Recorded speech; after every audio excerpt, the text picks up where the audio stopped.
Welcome back. Ikram A to ज़ी के मोअज़्ज़ज़ नाज़रीन अस्सलाम वालेकुम। मैं इकरामुल्लाह आपसे मुखातब हूँ। मोअज़्ज़ज़ नाज़रीन, आपने कुर्दों का नाम तो सुना होगा। ये सुन्नी मुसलमान गरीबुल वतन है, यानी इनका अपना कोई वतन नहीं। कुर्द मुसलमान तुर्की, शाम यानी सीरिया, इराक और ईरान हुक्मरानों को रहम करम पर ज़िंदगी बसर कर रहे हैं, जबकि इनकी आबादी 4 करोड़ से भी ज़्यादा है। इनके हालात जानने के लिए वीडियो की तरफ चलते हैं।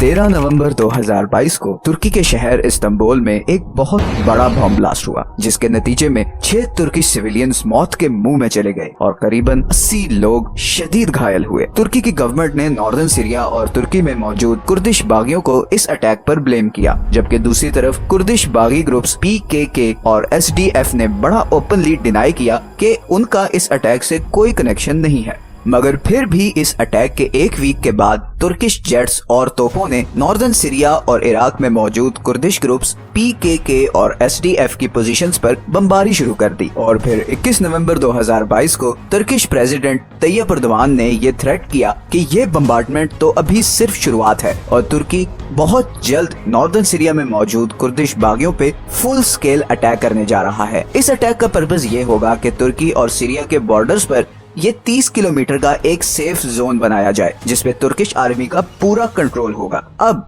ऐसे हालात में जबकि पूरी दुनिया और नेटो का फोकस इस वक्त यूक्रेन रशिया वॉर पर है और सीरिया में सिविल वॉर में काफी शिद्दत आ चुकी है, अगर तुर्की कुर्दिश ग्रुप्स के खिलाफ एक्शन लेता है तो ये पूरी दुनिया के लिए बहुत ही डेंजरस पॉइंट साबित हो सकता है, क्योंकि इस सूरत में हो सकता है कि अमेरिका और नेटो का फोकस दोबारा ये रीजन बन जाए, जिसका मतलब होगा कि दुनिया की सुपर पावर्स दोबारा इस एरिया में इन्वॉल्व होंगी और एज अ रिजल्ट बात फुल स्केल वॉर की तरफ भी जा सकती है। लेकिन तुर्की को आखिर कुर्द लोगों से इशू क्या है, और अगर ये वॉर शुरू होती है तो ये पूरी दुनिया को कैसे अफेक्ट करेगी?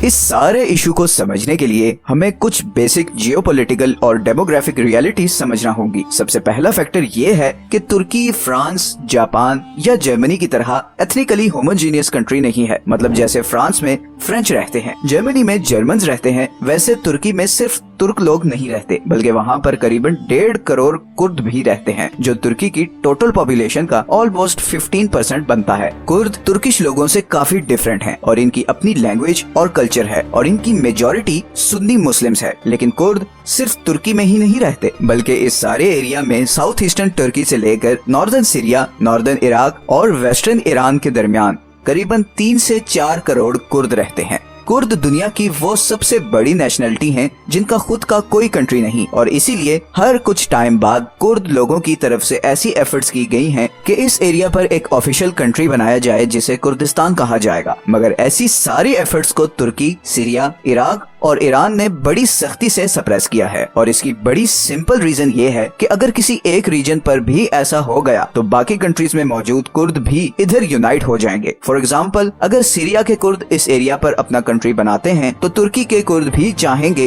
कि उनका एरिया भी सीरिया वाले कुर्दिस्तान के साथ यूनाइट हो जाए। इसमें तुर्की का नुकसान ये है कि तुर्की के हाथ से उसका सारा साउथ ईस्ट बॉर्डर निकल जाएगा और वो सारे टैक्सेस जो इस एरिया के लोग तुर्की को देते हैं उन सब से तुर्की को हाथ धोना पड़ेगा, और ऑब्वियसली इसका तुर्की की इकोनॉमी पर एक बड़ा नेगेटिव इफेक्ट पड़ेगा। इसीलिए तुर्की की गवर्नमेंट कुर्दिश इंडिपेंडेंस के आइडिया को बहुत अरसे से दबाती आई है। 1980 के बाद से आज तक तुर्की में कुर्दिश लैंग्वेज प्राइवेट और पब्लिक स्कूल्स दोनों में बैंड है, और अगर कोई पब्लिक में कुर्दिश में बात करे तो उसे बड़ी नफरत से देखा जाता है। इसी के नतीजे में कुर्दिश लोगों में ये आग भड़कना शुरू हुई कि उन्हें तुर्की से आजादी चाहिए और इस सारे एरिया पर उनकी एक इंडिपेंडेंट गवर्नमेंट होनी चाहिए। इसी इच्छा को पूरा करने के लिए सबसे पहले 1984 में कुर्दिश बागियों ने एक आर्म्ड ऑर्गेनाइजेशन बनाई जिसे कुर्दिस्तान वर्कर्स पार्टी या PKK भी कहा जाता है। इस ऑर्गेनाइजेशन ने तुर्किश गवर्नमेंट के खिलाफ फुल स्केल रेजिस्टेंस ऑपरेशन शुरू कर दिया। PKK ने शुरू में तो पीसफुल प्रोटेस्ट किए, मगर फिर आहिस्ता आहिस्ता टारगेट किलिंग और इवन सुसाइड अटैक्स भी शुरू कर दिए। ये ऑर्गेनाइजेशन आज तुर्की से लेकर सीरिया और इवन इराक तक फैल चुकी है। अभी तक इस सारी लड़ाई में करीबन 40,000 लोग मारे जा चुके हैं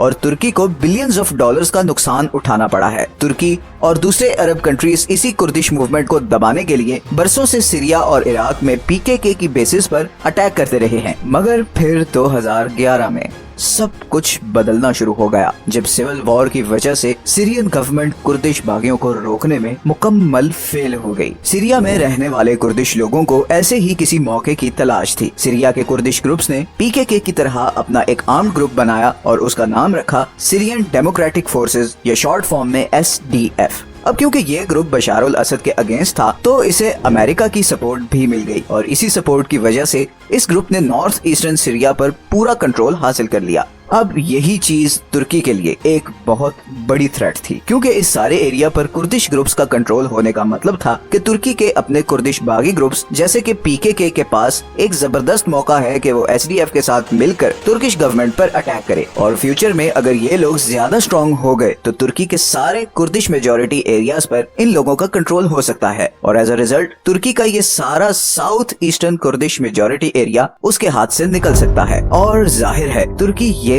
कभी नहीं होने देगा। तुर्की पहले ही सीरिया के कुछ नॉर्दर्न पार्ट्स को कंट्रोल करता है, लेकिन अगर इस मूवमेंट को टोटली क्रश करना है तो इसे ये 30 किलोमीटर का बफर जोन बनाना पड़ेगा ताकि SDF और पीकेके का कनेक्शन तोड़ा जा सके। और जब ये कनेक्शन टूटेगा तो तुर्की के लिए पीकेके को क्रश करना आसान होगा और नतीजतन तुर्की में बॉम्ब ब्लास्ट और टेररिज्म एक्टिविटीज के चांसेस कम हो जाएंगे। अब ये तो एक रीजन हो गई कि तुर्की ये बफर जोन क्यों बनाना चाहता है, लेकिन इस बफर जोन की एक और बड़ी इंटरेस्टिंग वजह भी है। असल में 2011 में सीरियन सिविल वॉर के बाद ऑलमोस्ट 36 लाख सीरियंस अपना कंट्री छोड़कर रेफ्यूजीज के तौर पर तुर्की आ गए। इतने लाखों सीरियंस को शुरू में तो तुर्की की गवर्नमेंट ने बड़ा वेलकम किया, मगर चंद बरसों बाद ही ये रेफ्यूजीज तुर्की की इकोनॉमी पर बहुत भारी बोझ बन गए। पॉलिटिकल पार्टीज ने सीरियन रेफ्यूजीज पर पॉलिटिक्स करना शुरू कर दी। अब तुर्की के हालात ये हैं कि इस वक्त 84% इन्फ्लेशन रेट है जो पिछले 40 सालों में सबसे ज्यादा है। 2 साल पहले ही 1 यूरो में आपको 6 तुर्किश लिरा मिलते थे, जबकि अब 1 यूरो में आपको 20 तुर्किश लिरा मिलते हैं। और अब कुछ महीनों बाद ही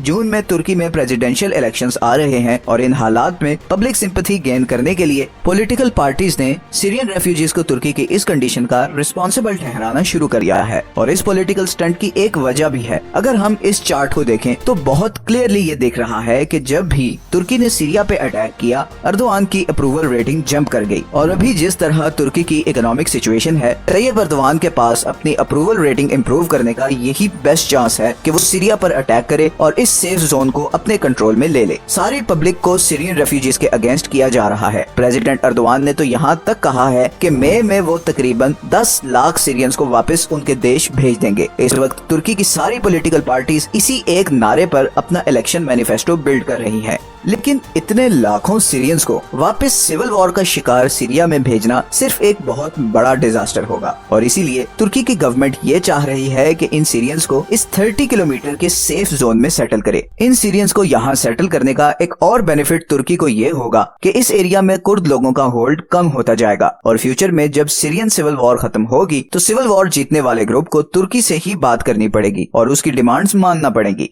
लेकिन यहाँ पर एक और बहुत ही इंटरेस्टिंग पॉइंट जो मैं आपको बताने वाला हूँ, जिससे इस सारी वॉर की कॉम्प्लेक्सिटी आपको समझ आने लगेगी। अगर तुर्की ने सीरिया पर अटैक किया तो उसका एक बहुत बड़ा दोस्त नाराज हो सकता है और वो दोस्त है यूनाइटेड स्टेट्स ऑफ अमेरिका। असल में America openly Syrian Kurdish group SDF को आइसिस और बशार अल असद की गवर्नमेंट के खिलाफ लड़ने के लिए सपोर्ट करता है और इन केस तुर्की ने SDF पर अटैक किया तो SDF का सारा फोकस आइसिस से हटकर अपना डिफेंस हो जाएगा। इसीलिए जब तुर्की ने अनाउंस किया कि वो सीरिया पर अटैक करने जा रहा है तो वॉशिंगटन ने इसे बड़ा स्ट्रिक्टली अपोज किया, मगर अमेरिका वर्बली अपोज करने के अलावा कुछ ज्यादा कर भी नहीं सकता क्योंकि रशिया यूक्रेन वॉर के बाद से तुर्की की जियोपॉलिटिकल इंपॉर्टेंस बहुत ज्यादा बढ़ गई है। फिनलैंड और स्वीडन ने हाल ही में नेटो का मेंबर बनने के लिए अप्लाई किया है और उनकी मेंबरशिप सारे नेटो मेंबर्स को अप्रूव करनी पड़ेगी, जिनमें तुर्की भी शामिल है। इसीलिए अमेरिका कोई भी ऐसा एक्शन नहीं लेना चाहता जिसकी वजह से तुर्की रिफ्यूज कर दे और फिनलैंड एंड स्वीडन की मेंबरशिप खतरे में पड़ जाए। सीरियन सिविल वॉर में अमेरिका के अलावा दूसरा सबसे बड़ा इंटरनेशनल प्लेयर है रशिया। शुरू में तो रशिया और तुर्की के जियोपॉलिटिकल इंटरेस्ट डिफरेंट थे बिकॉज तुर्की बशार अल असद के अगेंस्ट था और रशिया चाहता था कि असद गवर्नमेंट में ही रहे और इसकी एक बहुत इम्पोर्टेंट रीजन भी है। असल में अगर आप सीरिया के लेफ्ट साइड पर आए तो यहाँ पर मेडिटेरेनियन सी के बिल्कुल साथ एक शहर है टार्डिस, जहाँ पर एक बहुत बड़ा सी पोर्ट है। ये पोर्ट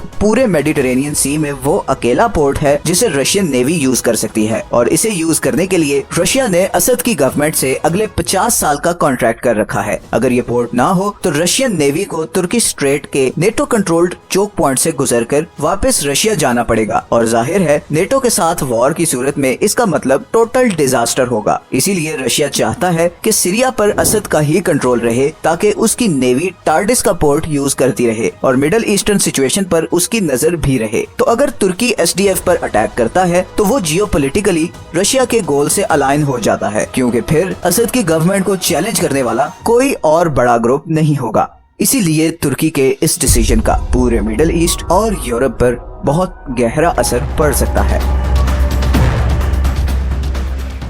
मुझे यकीन है कि आपको आज की ये वीडियो ज़रूर पसंद आई होगी। मेरी आपसे दरख्वास्त है, मेरे चैनल को सब्सक्राइब, वीडियो को लाइक और अपने प्यारों में ज़रूर शेयर कीजिएगा ताकि इन्हें भी बैनुल-अक़वामी हालात से आगाही मिल सके। खुश रहें, खुशियाँ बांटें। आपकी दुआओं का तलबगार। आइंदा वीडियो तक के लिए अल्लाह हाफिज़।